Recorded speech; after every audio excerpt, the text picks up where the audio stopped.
समर्थ रामदास स्थापित 11 मारुती. शुभमंगल सावधान हे शब्द कानावर पडताच राणूबाईंचा नारायण बोहल्यावरून जो पळाला आणि त्याच्या पायाला जी भिंगरी लागली ती आयुष्यभर एकाच ठिकाणी कायमची वस्ती करायची नाही, फिरत राहायचे, अख्खा देश पालथा घालायचा या एकाच ध्येयाने तो अक्षरश भारतभर हिंडला. कालांतराने नारायणाचा रामदास आणि रामदासाचे समर्थ झाले, तरीसुद्धा भ्रमंती देशाटन चालूच होते. विश्वाची चिंता करणारे समर्थ हिंडत होते, फिरत होते, जन्मानस समजून घेत होते. समर्थ रामदास स्वामींनी 12 वर्षे तपश्चर्या केल्यानंतर संबंध भारतभर पायी भ्रमण करून हिमालयातील तीर्थक्षेत्रांपासून तो दक्षिणेस रामेश्वरापर्यंत सर्व तीर्थक्षेत्रांना भेट दिली. यामुळे तात्कालीन समाजस्थितीचे दर्शन त्यांना घडले. सर्वत्र हिंदूंची दैन्यावस्था त्यांनी पाहिली. राम हे त्यांचे कुलदैवत असल्यामुळे आणि राम हा सामर्थ्यसंपन्न सुमारक आणि देवतातरक असल्यामुळे तसेच तो रामराज्य प्रदान करणारा असल्यामुळे त्याची भक्ती करण्याकडे हिंदू जनतेचे मन वळवावे म्हणजेच तिची सद्यस्थितीतून सुटका होईल असा विचार त्यांनी केला. तपश्चर्या करताना आणि त्यानंतर तीर्थाटन करताना रामभक्ती आणि हनुमानभक्ती यांच्या योगाने स्वतःचा उद्धार करून घ्यावा हाच त्यांचा प्रधान हेतू होता. परंतु तपश्चर्या चालू असताना श्रीराम आणि हनुमान यांनी दर्शन देऊन कृष्णातीरी जगदुद्धार कर असा त्यांना आदेश दिलेला असल्यामुळे तीर्थाटन करून आल्यानंतर त्यांनी असे ठरविले की आपल्या ओजस्वी वाणीचा, आपल्या ज्ञानाचा व अनुभवाचा आणि आपल्याला प्राप्त झालेल्या सिद्धीचा उपयोग हिंदू जनतेची मने रामभक्तीकडे वळवून तिला तिच्या दुरवस्थेतून बाहेर काढण्यासाठी करावा. संसार क्षणभंगूर आहे, मरण केव्हा तर येणारच, म्हणून आपले जीवन लोकसेवेत घालविल्यास जन्मसाफल्य होते व तीच रामाची सेवा होय अशी शिकवण लोकांना द्यायला त्यांनी सुरुवात केली. त्याचबरोबर रामाचा संदेश पोहोचवणारा सर्वश्रेष्ठ दास जो मारुती त्यांच्या ठिकाणी असलेल्या बलाची उपासना देखील लोकांना शिकवावी असेही त्यांनी ठरविले.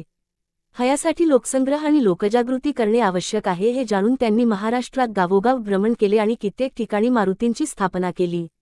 लोकांना मारुतीच्या उपासनेला लावून धैर्य, वीर्य आणि बलसंपादनाची ईर्षा त्यांनी लोकांमध्ये निर्माण केली. भारतभ्रमण केल्यावर त्यांच्या मनातली देशप्रेमाची उर्मी स्वस्थ बसू देईना. सह्याद्रीची ओढ अनावर होतीच. सह्याद्री आहेच असा माणूस एकदा त्याच्या प्रेमात पडला की त्याच्या रौद्र राकट सौंदर्याची भूल माणसावर पडतेच. दर्याखोरी, गुहा, लेणी आणि गडकोट किल्ले ही सह्याद्रीची संपत्ती माणसाला मोहवून टाकते. समर्थ देखील अशाच तीव्रतेने सह्याद्रीकडे ओढले गेले.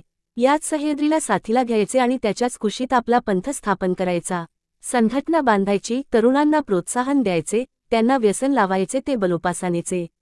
आणि आपल्या हृदयातला मारुतीराया मूर्तिरूपाने त्यांच्यासमोर उभा करायचा. नेमके त्याच वेळी सह्याद्रीच्याच साथीने शिवराय आणि त्यांच्या जिवलगांनी आदिलशाहीसमोर मोठे आव्हान उभे केले होते. स्वराज्य निर्मितीची भावना जनमनात रुजवली होती. स्वातंत्र्याचे वारे वाहू लागले होते. यावेळी समर्थ आले महाबळेश्वरी. उंच जागा, रम्य ठिकाण. 5 नद्यांचा उगम होतो इथून. गर्दराई, असंख्य वनस्पती, पुरातन देवालय आणि नीरव शांतता. इथून जर आपल्या कार्याला सुरुवात केली तर आपला संदेश या 5ही नद्या महाराष्ट्रभर पोचवतील. आपली धर्मध्वजा अशी उंचावरून फडकायला हवी. सह्याद्रीने स्फूर्ती दिली, महाबळेश्वराने कौल दिला आणि त्यांच्या साक्षीने समर्थांनी गर्जना केली. मराठा तितुका मिळवावा, महाराष्ट्र धर्म वाढवावा. जय जय रघुवीर समर्थ. साताऱ्याजवळ असलेल्या जरंडेश्वर इथल्या हनुमंताचे दर्शन घेऊन समर्थांनी आपले कार्य सुरू केले. जरंडेश्वरच्या मारुतीरायासमोर उभे राहिल्यावर त्यांना एकदम स्फुरले. रामदूत वायुसूत भीमगर्भ जुत्पती, जो नरात वानरात भक्तिप्रेम वित्पती. दास दाक्ष स्वामी पक्ष निजकाज सारथी, वीरजोर शिरजोर धक्थिंग मारुती. बलोपासना आणि समर्थ संप्रदायाची सुरुवात समर्थांनी करताना तरुणांसमोर शक्तीचे प्रतीक असलेल्या मारुतीची स्थापना केली.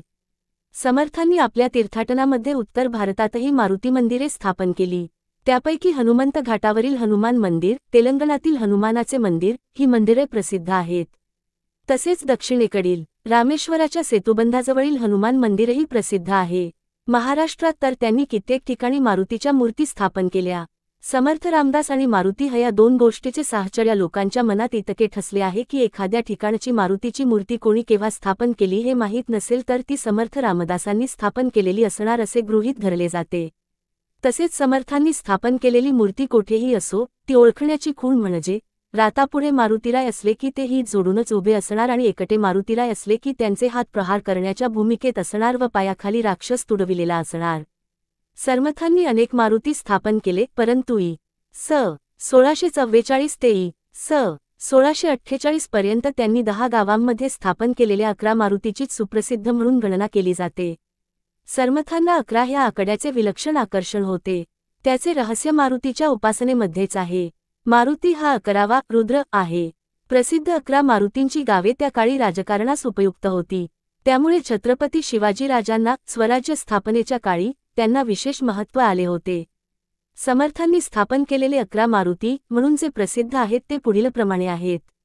शहापूर येथे एक स्थापना शके 1566, मसूर येथे एक स्थापना शके 1567, चाफळ येथे 2 स्थापना शके 1570, शिंगणवाडी येथे एक स्थापना शके 1571, उंब्रज येथे एक स्थापना शके 1571, माझगाव येथे एक स्थापना शके 1571, बहेक बोरगाव येथे एक स्थापना शके 1573, मनपाडळे येथे एक स्थापना शके 1573, पारगाव येथे एक स्थापना शके 1574, शिरोळे येथे एक स्थापना शके 1576.